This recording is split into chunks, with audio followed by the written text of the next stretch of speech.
Muito bem, nós estamos aqui para mais um programa nesse canal do YouTube. Nosso objetivo é gravar os 260 capítulos do Novo Testamento, trazendo até você um comentário tipo vídeo, onde você pode escutar no seu carro, no conforto da sua casa. Também, se você quiser estudar a Bíblia sistematicamente, você pode pegar capítulo por capítulo do que nós estamos falando do Novo Testamento e dessa forma se aprofundar mais no estudo das Escrituras Sagradas.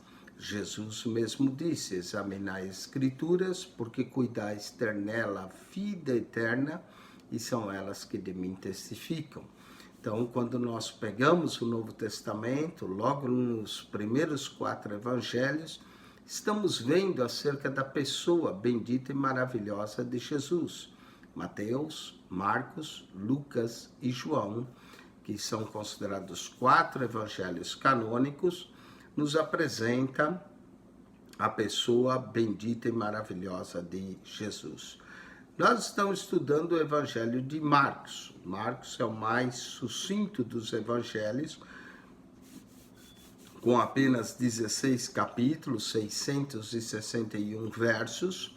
Marcos nos apresenta Jesus como o servo sofredor de Jeová, o servo do Cântico de Isaías, capítulo 42 em diante. Então nós temos o servo sofredor, e é essa função de Marcos. Capítulo 10, verso 45, temos o tema do Evangelho de Marcos. 10, 45, diz assim a palavra de Deus: porque o Filho do Homem não veio para ser servido, mas para servir e dar a sua vida em resgate de muitos. Esse é o tema do Evangelho, o Evangelho do servo do Senhor. Amém? Nós então estamos no capítulo 8 de Marcos, e esse capítulo é considerado a metade do Evangelho de Marcos. Nós temos 16 capítulos, o capítulo 8 é um capítulo interessante. Nós inclusive vamos ver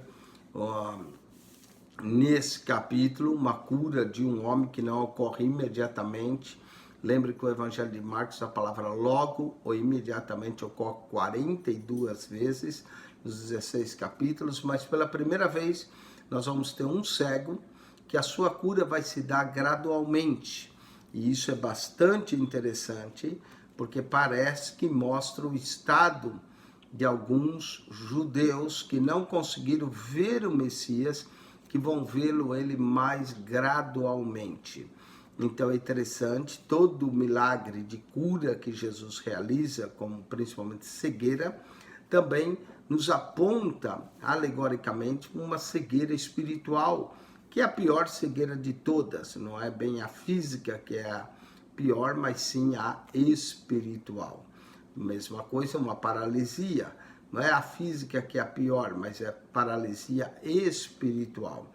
E todo o milagre de Jesus tem um sentido, claro, literal, que é o primeiro sentido, mas depois as escrituras têm um segundo sentido, um sentido espiritual, um sentido simbólico, que é um sentido que serve e fala conosco hoje, não é? É isso que chamam de diacronismo na Bíblia, né? Diacronismo, dia quer dizer dois, né? Dualcronismo, dois, diacronismo, cronismo é tempo, né? Vem de tempo. Então as escrituras têm um sentido para o tempo em que elas foram escritas, mas ela também tem um sentido para nós hoje, porque Jesus disse: passarão-se os céus e a terra, mas as minhas palavras não passarão. Por isso que nós estudamos as escrituras, porque elas continuam falando conosco hoje. Capítulo 8 de Marcos, como eu disse, é a metade do Evangelho. Vai nos apontar para o estado espiritual que alguns judeus se encontravam, principalmente na cura desse cego, que se dá gradualmente e não imediatamente. Nós também vamos ver nesse capítulo, aliás, começa o capítulo 8, com a segunda multiplicação dos pães. Outra coisa interessante nos evangelhos. Alguns milagres, eles ocorrem, por exemplo, uma vez, alguns milagres na Bíblia. Outros, no entanto, se repetem. E esse milagre da multiplicação dos pães é um que se repete. Muita gente perguntou por que 2 vezes multiplicação dos pães. A primeira e a segunda multiplicação dos pães, uma ocorre do lado de cá do Mar da Galileia, a outra ocorre do lado de lá do Mar da Galileia. Então Jesus realizou uma primeira multiplicação desse lado e uma segunda desse outro lado do Mar da Galileia.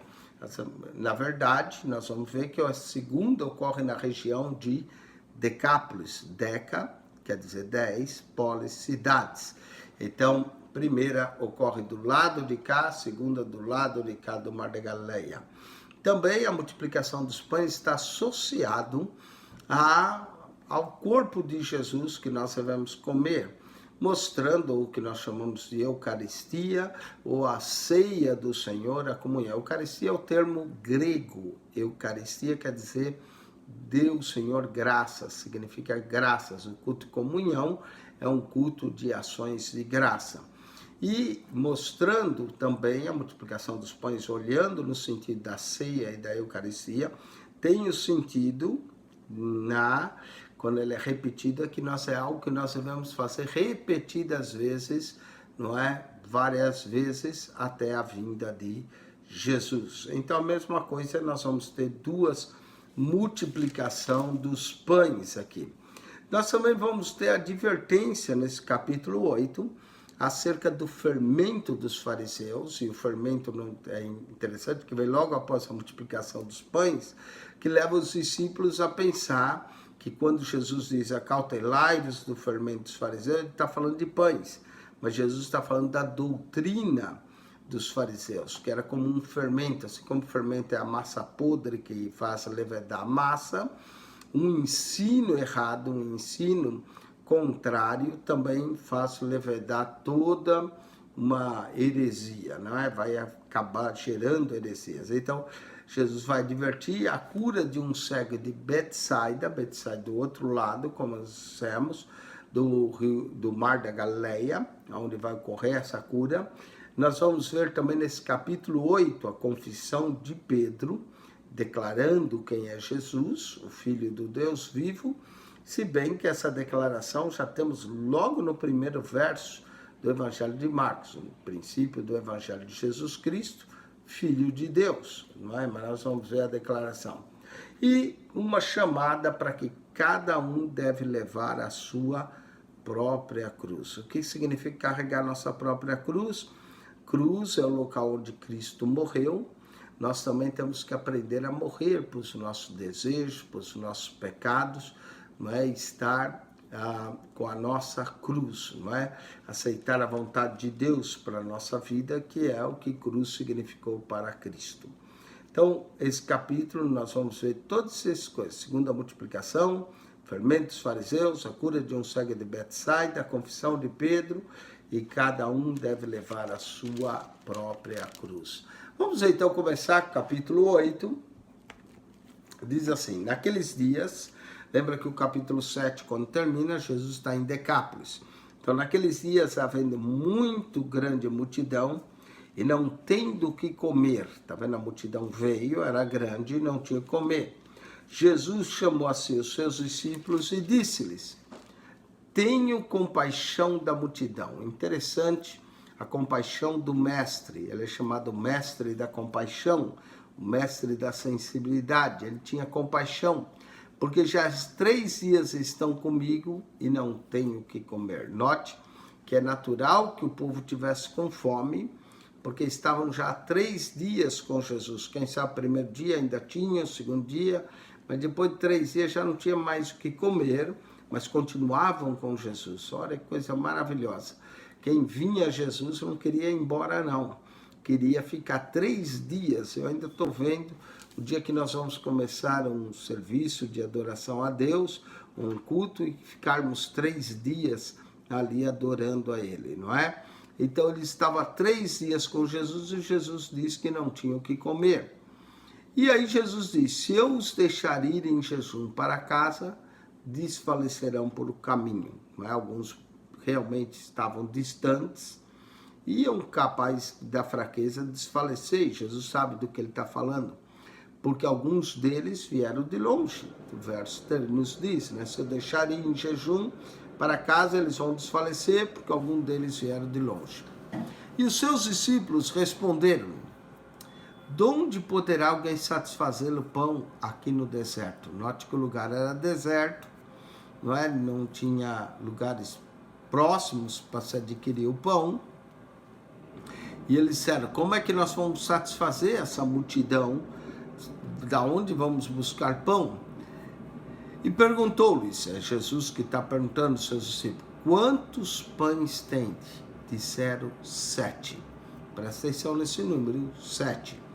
Jesus perguntou: quantos pães vocês têm? Os discípulos disseram 7. O número dos discípulos eram 12. Mas 7 pães não dava nem sequer para os 12. Mas Jesus, 13. Era metade de pão para cada um, não é? Era a única coisa que dava. Eles tinham 7. Mas o 7 na Bíblia é um número completo, né? A semana, por exemplo, tem 7 dias. Terminou os 7 dias, terminou a semana. 7 representa o número perfeito, o número completo nas Escrituras. Então eles tinham o número perfeito, 7. Esse 7 vai se repetir de novo na sobra dos pães. E ordenou à multidão que se assentasse no chão. Tudo que Jesus fazia com ordem. A multidão se assentou no chão e, tomando os 7 pães e tendo dado graças, tá vendo? Tendo dado graças. Interessante, como eu disse, o pão sempre tem a ver com a ceia, não é? Principalmente nessa multiplicação. Jesus tomou o pão e tendo dado graça. A mesma coisa Paulo escreve em 1 Coríntios 11, né? Porque eu recebi do Senhor o que também vos ensinei, que na noite que o Senhor Jesus foi traído, ele tomou o pão e tendo dado graças. Aqui repete a mesma fórmula, a fórmula da ceia do Senhor. Por isso é repetido, né? Nós não temos apenas uma vez, mas temos segunda multiplicação, e assim nós repetidas vezes celebramos. Jesus, então, tendo dado graça. A palavra dado graças, no grego original é Eucaristia. Partiu e deu aos seus discípulos. Note que foi o partir do pão, não é? Deu aos seus discípulos, presta atenção, eles tinham 7, partindo. Jesus está dando aos seus discípulos praticamente meio pão para cada um. O pão não era que nem o que nós temos hoje comprido. Normalmente o pão era meio redondo, assim, tipo um disco, bem sem fermento, não é? Era considerado pães asmos. Quando Jesus partiu, deu aos seus discípulos para que pusesse diante deles e puseram diante da multidão. Parece que conforme eles foram partindo, Deus foi multiplicando. É interessante, às vezes conforme nós partilhamos o nosso pão, nós partilhamos, às vezes um pouco até que temos com alguém, parece que Deus vai fazendo um milagre e dá multiplicação, e dá para o outro e dá para nós. É fácil, quando nós temos em abundância, sair distribuindo, aí já nem é multiplicação, é distribuição, não é? Mas aqui não, aqui é multiplicação, porque era pouco, e aí conforme vai dando, não é o milagre da distribuição, mas sim o milagre da multiplicação. E às vezes Deus quer multiplicar o que você tem, Deus quer multiplicar o pouco que eu tenho, mas nós, para vermos a multiplicação, é preciso aprender a partilhar, não é? E puseram diante da multidão. Também tinha uns poucos peixinhos, não diz o número do peixinho. Na primeira, diz que era 5 pães, e os 5 aqui representam o Pentateuco, não é? E 2 peixinhos. Mas na segunda, diz que era 7 pães, 7, e alguns peixinhos. E tendo dado graça, ordenou que pusesse diante dele. Presta atenção, a multidão era grande, todos assentados na relva. Verso 8 diz: e comeram e saciaram dos pedaços que sobejaram, e levantaram 7 cestos. Normalmente os cestos eram feitos de vimes, não é? E era usado também para guardar pão. E eles deram 7 pães, foi multiplicando, e no final ainda sobrou 7 cestos de pedaços de pão. Que coisa maravilhosa, tinha 7 pães, sobrou 7 cestos cheios de pedaços de pães. não é isso? Levantaram 7 cestos. E os que comeram era quase 4.000 e despediu-os. Que coisa interessante, com 7 pães, Jesus alimentou uma multidão de 4.000, né? Normalmente eles contavam os homens, não contavam mulheres nem crianças. Se nós imaginarmos que havia uma mulher para cada homem, nós estamos falando de mais 4.000 mulheres, então a multidão torna 8.000. 2 filhos para cada casal, pelo menos, né? Normalmente eles tinham 7 ou 8, mas vamos ser razoáveis e colocar apenas 2 por casais. 4.000 homens, 4.000 casais, com 2 são mais 8.000, né? Então nós temos 4.000 homens, possivelmente 4.000 mulheres, 8.000 filhos, 16.000 a multidão seria, que comeram dos 7 pães e de alguns peixinhos e se saciaram, e ainda sobrou 7 cestos de pão. Só Jesus pode fazer um milagre desse, um milagre de multiplicação. Mas o Senhor quer multiplicar, às vezes, o pouco que nós temos. Novamente, esse milagre aponta para a ceia, por partir do pão, como diz. Então foi um milagre que Jesus repetiu. A primeira multiplicação ocorre no capítulo 6 em Marcos, a segunda no capítulo 8. Vamos continuar então. E entrando logo no barco com seus discípulos, foi para as regiões de Dalmanuta. É interessante essa cidade, Dalmanuta, ou essa região, na verdade. O único lugar no Novo Testamento que é mencionado, Dalmanuta, pode procurar, é apenas em Marcos 8:10. Diz que Mateus se refere à cidade como Magdala, e alguns acreditam que a cidade de Magdala é da onde vinha Maria, alguns dizem Magdala ou Maria Madalena, não é? Dalmanuta era a região, a cidade era Magdala. Então Jesus foi para essa região. A única vez que é mencionado está aqui em Marcos. E saíram os fariseus e começaram a disputar com eles. Os fariseus, desde o capítulo 3, vivem disputando com Jesus na cura já do homem da mão mirrada. No capítulo 3, os fariseus se juntaram com os herodianos para já fazer um complô de como matariam Jesus. E saíram os fariseus e começaram a disputar com ele. E agora eles vão disputar pedindo e tentarem um sinal do céu. Eles queriam ver um sinal do céu de Jesus, né? Queriam que Jesus fizesse um sinal. Verso 12 diz que, e suspirando profundamente em seu espírito, disse: por que pede essa geração um sinal? Em verdade vos digo que a essa geração não se dará sinal algum. Veja que eles pedem um sinal a Jesus, além dos que Jesus já tinha feito. Não é? Bastava perguntar para alguns que estavam ali, que viram a segunda multiplicação dos pães. Você vê que Jesus entrou no barco e foi para outra região. Mas muita gente já tinha visto os milagres e eles pedem outro milagre. Diz que Jesus, ao ouvir isso, suspirou profundamente em seu espírito. Esse suspiro de Jesus mostra uma certa indignação pelo que eles estão pedindo. Jesus já tinha feito tantos milagres que bastava para eles crer, mas eles querem ver agora um sinal do céu, eles querem ver, mas é pecado pedir sinal a Deus? Não, não é pecado pedir sinal a Deus. Agora é pecado quando é pedido nesse sentido, no sentido da incredulidade, no sentido de tentar a Deus. E nesse aspecto, quando isso acontecia, Jesus jamais fazia qualquer sinal ou milagre, porque isso iria contra a natureza. A razão que Jesus fazia milagres, como nós lemos no Marcos 8:2, quando ele fez a segunda multiplicação dos pães, está justamente no verso 2, quando ele diz: tenho compaixão da multidão. Compaixão é um sentimento que havia em Cristo. Compaixão é sentir o sofrimento do outro. A palavra paixão quer dizer sofrimento, não é? Compaixão é sentir a miséria, o sofrimento. Era essa a razão que Cristo fazia milagre. Não fazia para dar demonstração de show, de poder.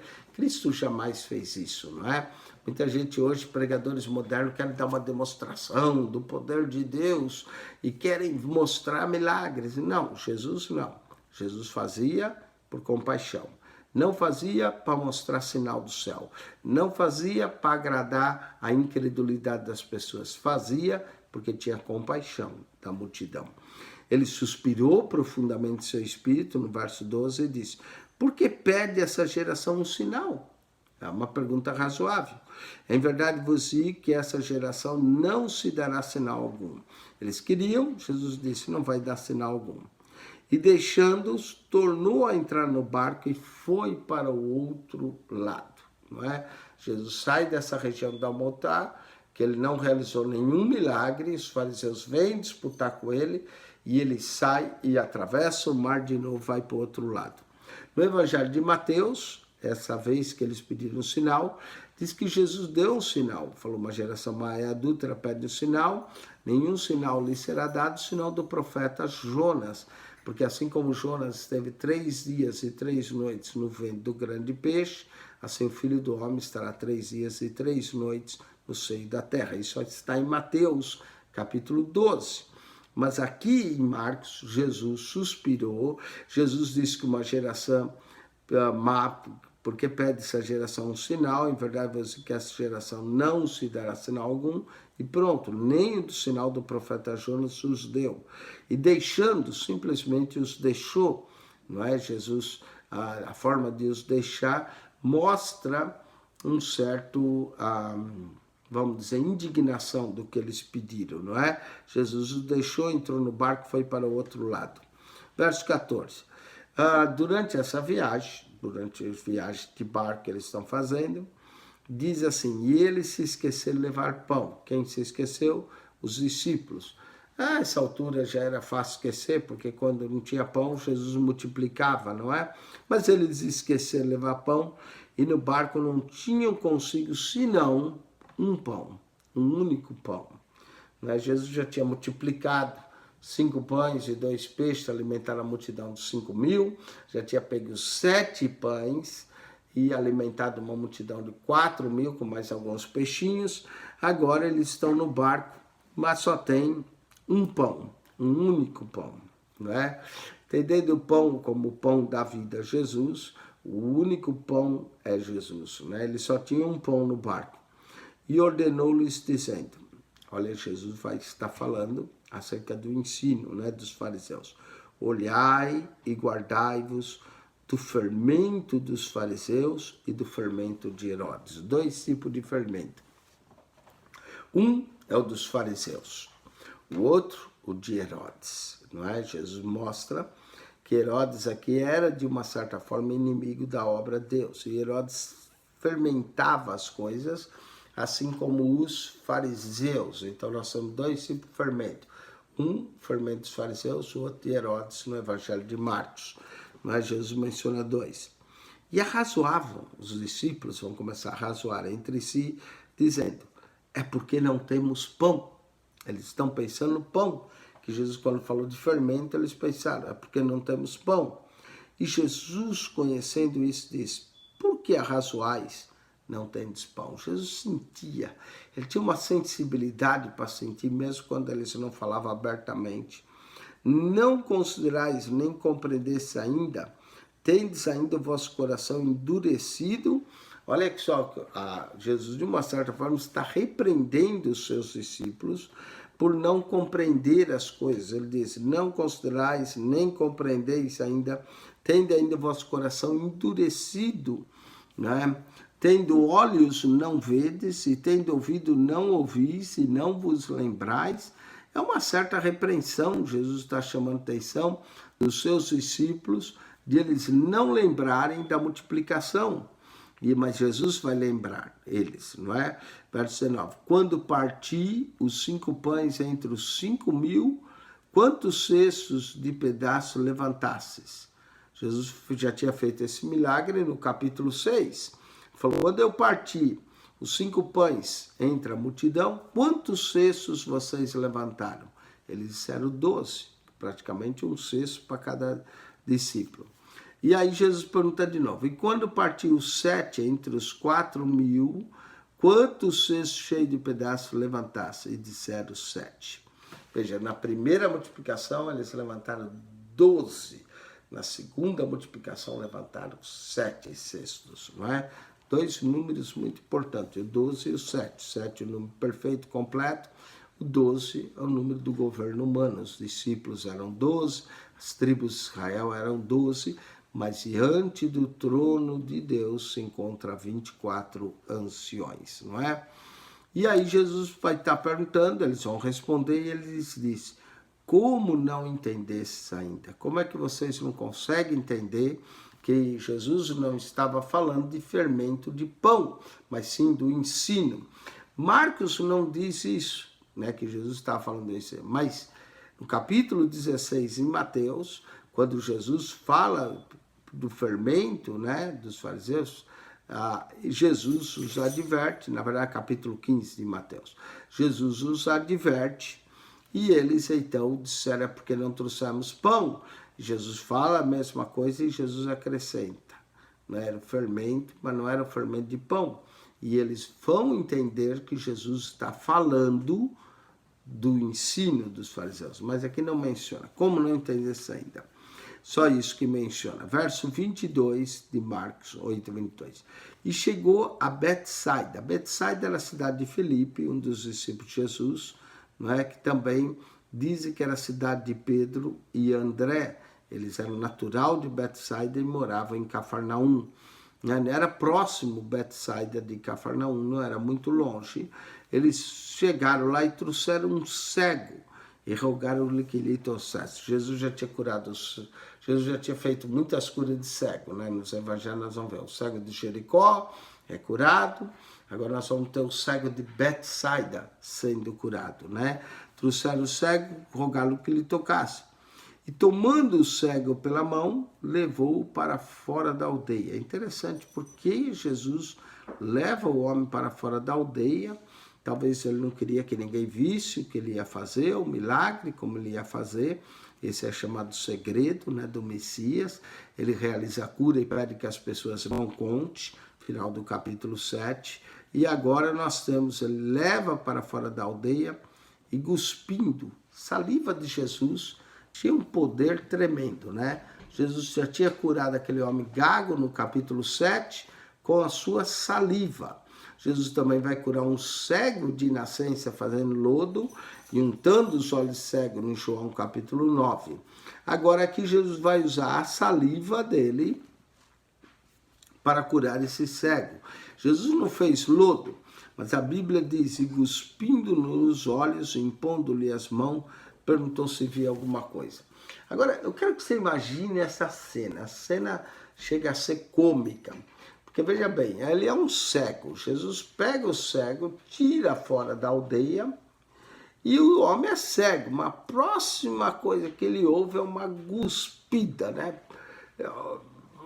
Jesus puxa o cuspe, pá, manda no olho do cego. Que coisa terrível. O homem era cego, sente uma cuspida nos olhos. Não é incrível isso? Mas Jesus está tentando curar o cego e vai fazer a cura dele, não é? Gospe, a saliva de Jesus tem o poder curador. Cuspiu-lhe nos olhos e, impondo-lhe as mãos, ainda impôs as mãos, perguntou se via alguma coisa. É a primeira vez no Evangelho de Marcos que a cura não vai acontecer logo ou imediatamente. E isso chama atenção para alguns que também vão vendo Jesus aos poucos. Está falando de visão aqui, não é? Vi alguma coisa. E levantando os olhos disse: vejo os homens, pois vejo como árvores que andam. Bom, homem não parece com árvore, não é? Mas olha como a visão ainda estava bem embaçada. Ele disse que via os homens, mas esses homens pareciam como árvores, né? Uma visão confusa, que andavam. Depois, aí Jesus vai fazer a segunda vez. É o único milagre, e talvez tenha feito também com a multiplicação dos pães que ocorre 2 vezes. Né? Aqui Jesus cuspiu, não aconteceu milagre, o homem disse que ainda havia os homens como árvores. Depois tornou-lhe a pôr-lhe as mãos nos olhos, e ele, olhando firmemente, ficou restabelecido e já via a longe e distanciamento a todos. Interessante, esse foi o único milagre em Marcos que Jesus teve que pôr a mão sobre os olhos do cego 2 vezes. Como a multiplicação do pão ocorre 2 vezes. Quem sabe há certas vezes que Deus tem que fazer 2 vezes na nossa vida para os nossos olhos se abrir, para a gente crer mais nele, como esse homem, os olhos vão ficar firmes, olhando firmemente, restabelecido, viu já de longe, distintamente a todos, e mandou para sua casa novamente, talvez seja o segredo do Messias, e mandou para sua casa dizer, não entres na aldeia. Isso leva os comentaristas a perguntar, por que o homem não podia entrar na aldeia? Se a cegueira do homem estava associado com a aldeia, ou se tinha alguém na aldeia, alguma coisa que impedia o homem de ver, ou para que o segredo do Messias não se multiplicasse muito, não é? Mas Jesus disse, não entres na aldeia. E saiu Jesus e os seus discípulos para as aldeias Cesareia de Filipe. De Cesareia já é outra aldeia que Jesus vai andar, tá vendo? Fica beira-mar, Cesareia de Filipe é ao norte, né, nos Montes Golã. Cesareia marítima, que é a beira-mar. Mas aqui Jesus partiu para Cesareia de Filipe e no caminho perguntou aos seus discípulos, dizendo, quem dizem os homens que eu sou?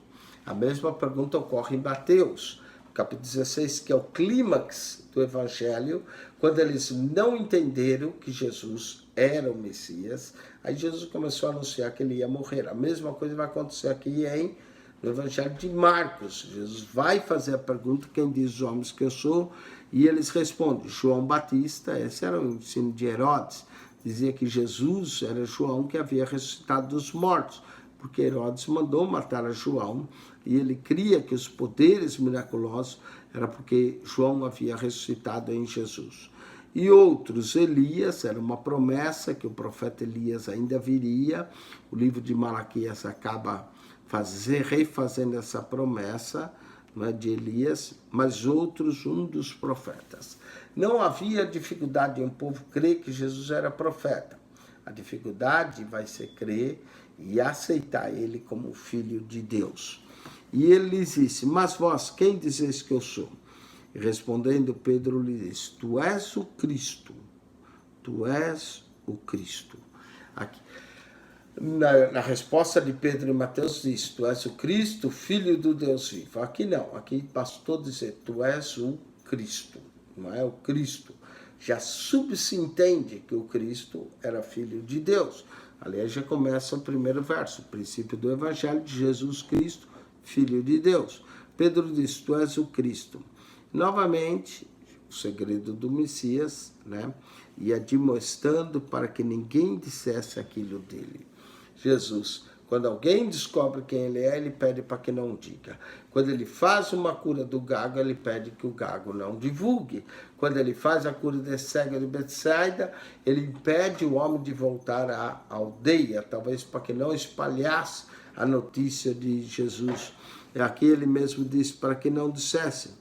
E verso 31 do capítulo 8. E começou a ensinar-lhes, Jesus é o grande mestre que ensina, que importava que o Filho do Homem, quem é esse Filho do Homem? O próprio Cristo, padecesse muito e que fosse rejeitado pelos anciões e pelo príncipe dos sacerdotes e pelos escribas e que fosse morto, mas que depois de 3 dias ressuscitaria. Interessante, quando Jesus menciona que é necessário que ele vá morrer, devido ao fato de eles não entenderem ou não viram quem era de fato Jesus, isso nos leva ao cego de Betsaida, a mesma circunstância. O homem foi vendo aos poucos, esse povo aos poucos conseguia ver um lado de Jesus como profeta, mas não conseguia ver o outro lado dele como Cristo prometido, como Filho de Deus. E daí foi a dificuldade deles, não é? Ou seja, os olhos vão se abrindo aos poucos. E admoestou que a ninguém dissesse aquilo. E começou a ensinar, que importava que o Filho do Homem fosse rejeitado pelos anciões, pelos príncipes do sacerdote e pelos escribas, e que fosse morto, mas que depois de 3 dias ressuscitaria. E dizia abertamente essas palavras. e Pedro tomou a parte. O mesmo Pedro que tinha respondido que ele era o Cristo, agora Pedro já sente no direito de aconselhar o Senhor. Já começou a inverter o papel, Pedro, né? E essa palavra, e Pedro tomou a parte e começou a repreendê-lo. Imagine só Pedro repreendendo o mestre, que ousadia, não é? Só Pedro mesmo para fazer isso. Repreendendo o mestre dos mestres. Mas ele, e olha o que vai acontecer com Pedro, né? Pedro está repreendendo, Marcos não fala, Mateus sempre desenvolve mais a ideia para nós e diz que Pedro repreendia Jesus para que ele não morresse daquele jeito, né? Mas ele, virando-se, olhando para os seus discípulos, repreendeu a Pedro. Pedro queria repreender o Senhor, quem repreende a Pedro é Jesus, dizendo, retira-te de mim, Satanás. Incrível, chamou Pedro de Satanás. Não que Pedro fosse Satanás, mas quem estava falando na boca de Pedro naquela hora era o diabo, para tentar impedir Jesus de ir para a cruz, não é? Então o diabo pode usar qualquer um, usou a Pedro, não é? Para quem dá lugar, o diabo usa mesmo. Dizendo, retira-se diante de mim, Satanás, porque não compreende as coisas que são de Deus, mas só as que são dos homens. Olha que verso tremendo aqui para nós. Se nós ficarmos compreendendo só as coisas referentes a esse mundo, as coisas referentes aos homens, e não procurarmos compreender as coisas de Deus, nós estamos igual Pedro, ou então dominados com a mente por Satanás, porque não queremos compreender as coisas de Deus, só as coisas desse mundo. Foi aí que Jesus disse, né, a Pedro, retira-te de mim, Satanás. Satanás, o grande adversário, porque não compreende as coisas que são de Deus, mas somente as que são dos homens. Então foi uma repreensão a Pedro. Vamos terminar o capítulo, verso de número 34 a 38, os últimos 4 versos. E chamando a si a multidão, com seus discípulos disse, se alguém quiser vir após mim, note o condicional, se. Ninguém é obrigado a seguir Jesus. Mas se você decide seguir, tem a forma certa. Como ele disse, se alguém quiser vir após mim, presta atenção na forma, negue-se a si mesmo. O que é negar a si mesmo? Negar as nossas vontades, negar os nossos desejos, negar a nossa vocação para segui-lo. Negue-se a si mesmo e tome a sua cruz. O que é a cruz? Como nós dissemos no início, significa lugar de morte, significa lugar de sacrifício. Foi aonde Cristo sacrificou por nós. Não é? Negue-se a si mesmo, tome a sua cruz e siga-me.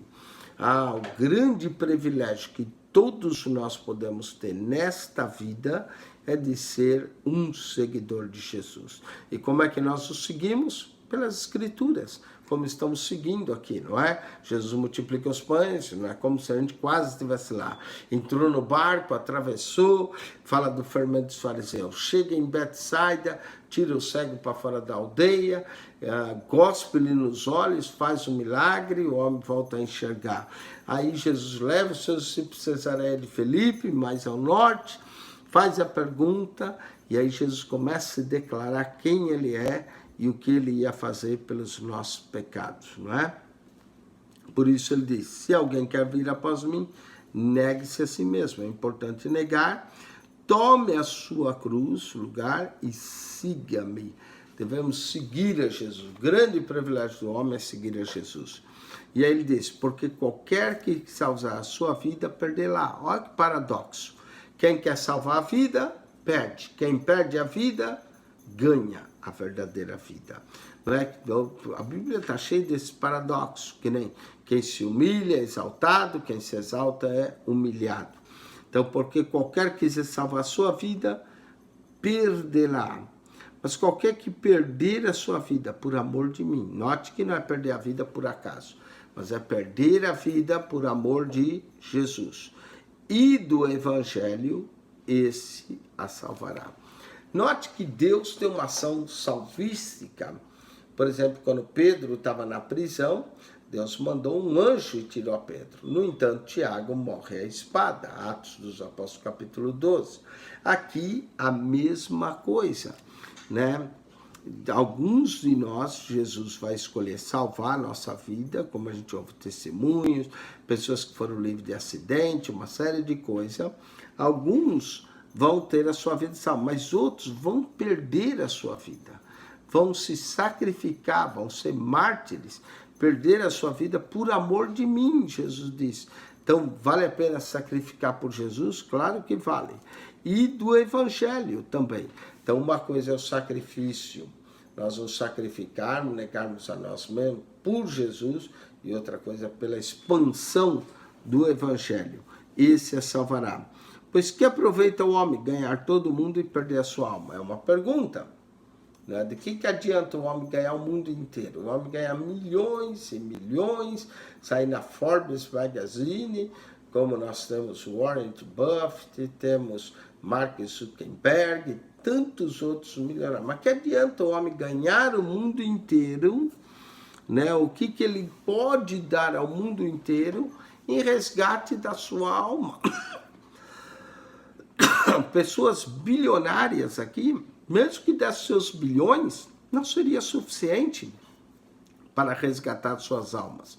Mas se ele tiver fé e entregar sua vida, seu caminho a Jesus, a sua alma pode ser salva. O que dará o homem em resgate de sua alma? É uma pergunta. Qual é o resgate que pode ser aceitado? Cristo veio para nos resgatar nossa alma. E aí ele diz, porque qualquer que entre essa geração adúltera e pecadora. Jesus está declarando que aquela geração de sua época estava cheia de adultérios. Né? Ainda bem que era só naquela época, hoje não tem muito. Na verdade tem, não é? Nós temos que tomar cuidado. Essa geração adúltera e pecadora se envergonhar de mim. Além de cometer adultério, pecado, adúltera e pecadora, ainda quando chegava na praça se envergonhava de Jesus. Normalmente o evangelho era pregado ao ar livre, né? Não havia ainda igrejas, prédios, então eles tinham que pregar ao ar livre.